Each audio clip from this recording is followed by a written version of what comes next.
So let's move on now and talk about some of the things that YouTube can be doing better, not only for big channels, but mid-sized channels like mine and smaller channels too. And I'm going to start with the obvious one, which a lot of us often talk about, which is better communication. But not just better communication externally, I'm talking about internal communication as well. And before we go into all of the details here, as a creator, you don't just deal with YouTube, you're dealing with a number of other Google-owned entities here to run your channel. That includes Google Search and making sure you're optimized for showing up in Google search results, which is a big portion of my traffic.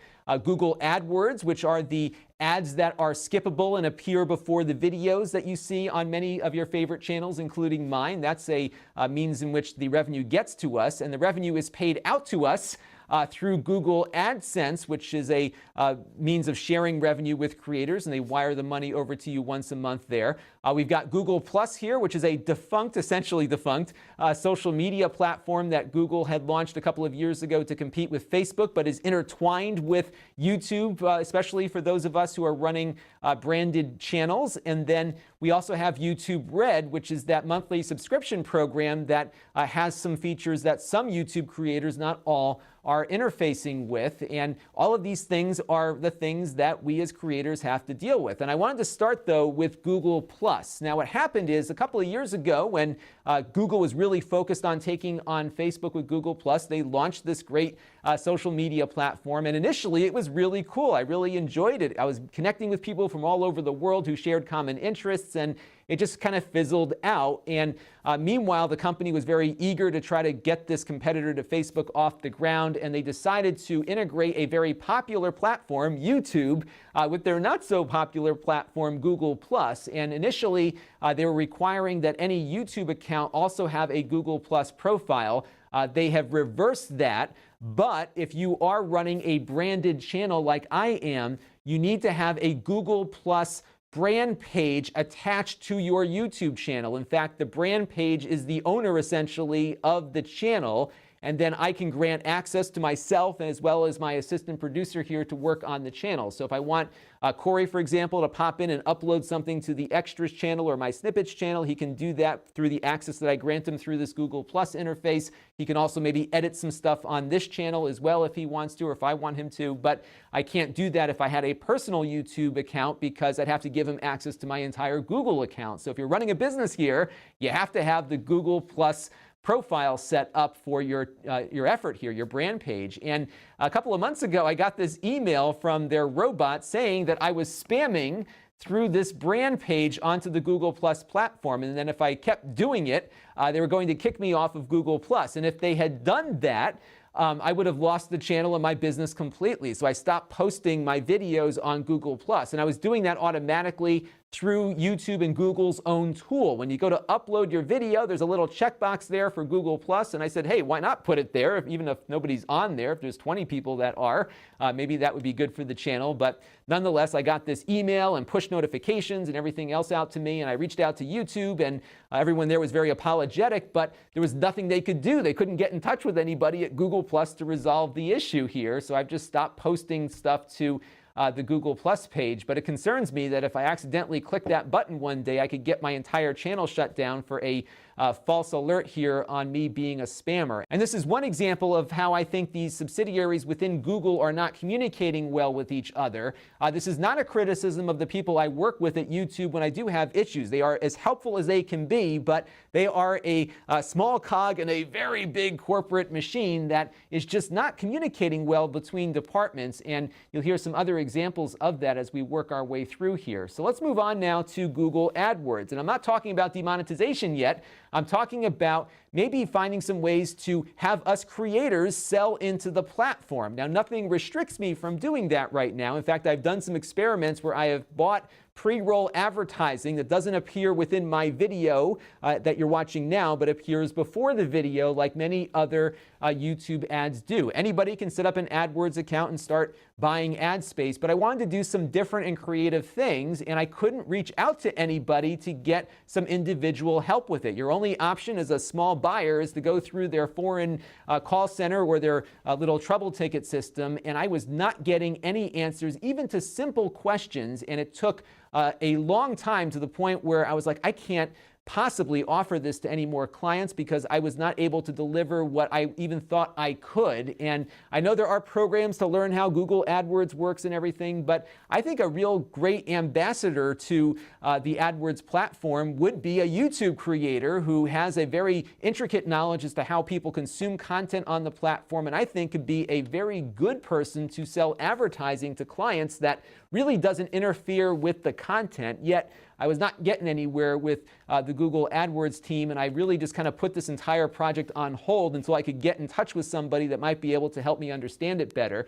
This is something I did suggest to my partner manager, and I'm sure they're working on that inside the company, but it was just really crazy to me that we really know this platform quite well. Make it easier for us to sell ads on your behalf, and that way I can find new channels of revenue that don't interfere as much with my content, because I really don't want to fill these things up with native ads. And we're going to do them from time to time, of course, but if it was every 2 minutes you're hearing some other advertisement that I'm reading off, I really think that detracts from the experience overall. And there's a lot of neat targeting you can do on the AdWords platform, and I think they're missing out on a significant opportunity here. So let's move on to the next tentpole here, and that is YouTube Red. And I have actually been very pleased with YouTube Red, both as a creator as well as a content consumer. From the consumer standpoint, it's a very nice experience because, first of all, there are no ads, and things just seem to work faster because there's no server action required to see if there's an ad that's relevant to you at that point in time. So videos just start right up. They have some of the other features like offline viewing, and on my iPhone and Android devices, I can just listen to the straight audio of some of the longer form things that I may not need to watch but want to listen to. So there's been a lot of good stuff that has come out of that Red experience for me as a consumer. And then as a creator, the amount of revenue I get per view is much, much higher with YouTube Red subscribers than it is with people who are getting ads displayed to them, because not every viewer who's not a Red subscriber will see an ad, and not every ad is consumed to the point where I would get a revenue portion of it. Yet on YouTube Red, every single view from a Red subscriber is monetized, and sometimes the revenue per video can be 5 times as much as it is for people that are not Red subscribers. And I really like just how well it's working. I'm not making a lot of money from it, but in my analysis, it does look like if more people were subscribed, it would be very good for everybody. And it just boggles the mind why YouTube Red does not offer affiliate links for us creators. I would put that in the non-ad portion every week here, because I think it's a win-win for everybody. And it's really been a great experience, and I want to help promote it, but there's no incentive for me to do so beyond perhaps the additional revenue I would get. But some kind of affiliate link might be helpful. And the reason why I'm bringing this up is because they were offering this to certain creators when they were first rolling out YouTube Red, but not all of us. And I think this would be a really good perk for us to really push this more heavily, because I do think it does improve the viewing experience and the creator experience too, for that matter. I also think it might be helpful to allow creators to post Red-only content. So right now you have to be handpicked by YouTube to offer videos that are only available to Red subscribers, and I think it might be nice for other creators to be invited into that tent as well. Amazon is getting into this business, by the way. They have this Amazon Video Direct service that a number of YouTube creators have been experimenting with. If you've ever seen Pat Contry, who's also known as Pat the NES Punk, he's got a series called The Video Game Years that he did with some other collaborators, namely Lon.TV, and they were not doing very well on YouTube, but they took the entire series and put it on Amazon Prime Video. It's free to Prime subscribers, and you as a Prime member pay your monthly fee, and then they divvy out a portion of your monthly subscription to them based on how many minutes you watch. And it's just like the Red model, and it's been working very well for them. I don't think I would do Red only content necessarily, but it'd be nice to have that option out there for me and perhaps other creators if I had some things I wanted to try in the future. So that would be something that'd be nice to see added on. And my big gripe as a consumer of YouTube Red is that right now, because I have my YouTube channel, also my consumption channel, I like to communicate with other creators through my Lon.TV channel.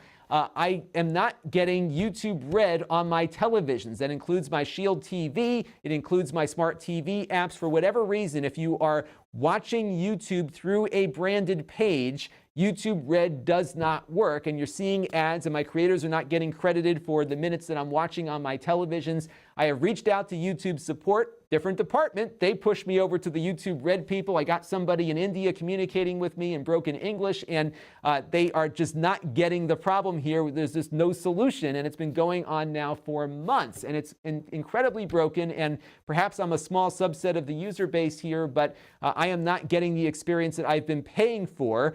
Before they did this change behind the scenes, it was a great experience on my televisions. Now I'm having to go through the process of Chromecasting from my phone to my television to avoid some of those things. But I often like to just pick up the remote control and click a few buttons and watch what I want to watch, and it has not been good. So another breakdown of communication here, this time on the consumer side. And I'm also having some issues with Google AdSense in just how slow they are to validate your tax identification number as a business. So what happened was I used to have this channel under my own name. Now it is under my LLC, and when I submitted my LLC's tax identification number, it took them almost 2 months to validate the tax ID information, and then they rejected it, and all the while they've been taking withholding out of my monthly revenue stream. Now, I already pay my taxes quarterly, so I don't need this money withheld. I will get it back at some point, or at least have it offset my tax payment when I pay the IRS next year. But at this point, they're eating into my cash flow because they can't do a very simple identification of my tax ID info like every other online service that I provide that information to. I don't know what's going on there, but again, I can't get in touch with anybody to rectify this situation. One last thing to deal with here is demonetization, and this has been something a lot of us have been impacted by, and a lot of viewers are upset about, obviously, because many of their favorite creators are seeing some significant uncertainty here as to what videos can be monetized versus which ones can't.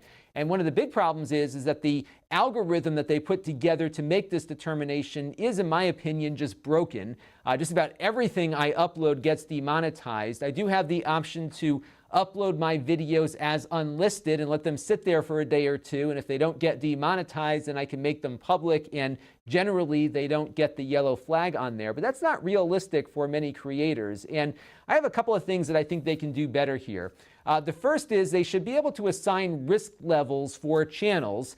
Every single one of my demonetization appeals has been granted, which means that theoretically, I should be maybe a lower risk than a Logan Paul or somebody like that, and I think they should take some of that into consideration. They should also give advertisers more flexibility, because on the AdWords side, when you go in and set up your advertisement, there's just a blanket checkbox for objectionable or potentially objectionable content. There really isn't a lot of depth to it right now where the advertiser can decide, yeah, I want news content, but not the jackass style stuff or whatever to be included in that. And right now, advertisers don't have that flexibility. I also think there needs to be some carve out or something for the coverage of news and current events. And this really, I think, is the biggest area of concern of mine, because YouTube has a huge audience, and I think this audience would certainly benefit from as much news and current event content as possible. And if they have this blanket order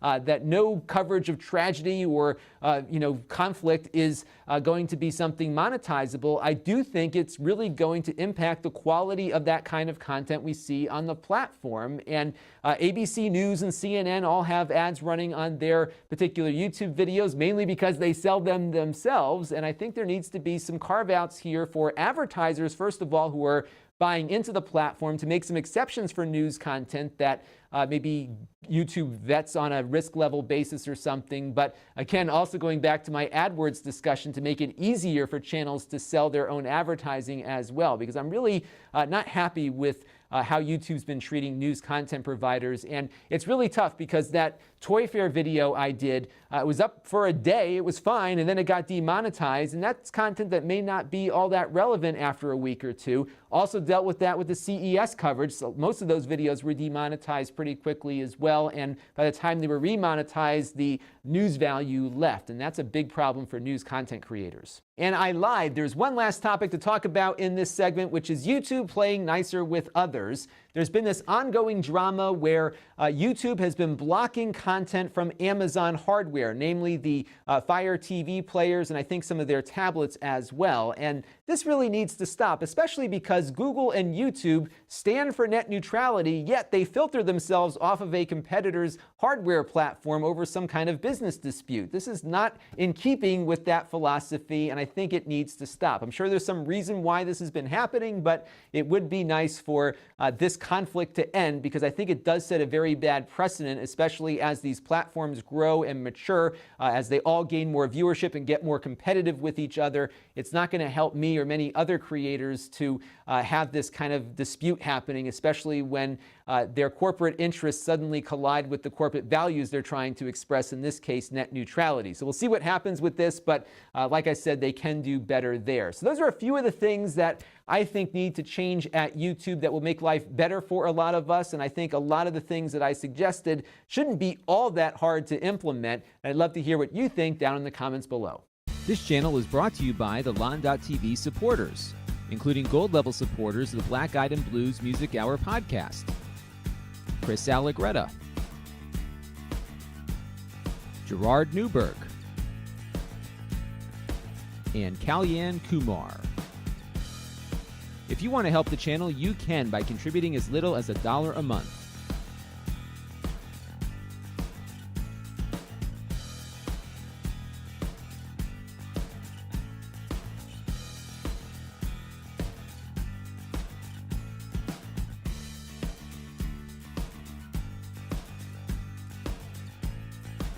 Head over to Lon.TV/support to learn more.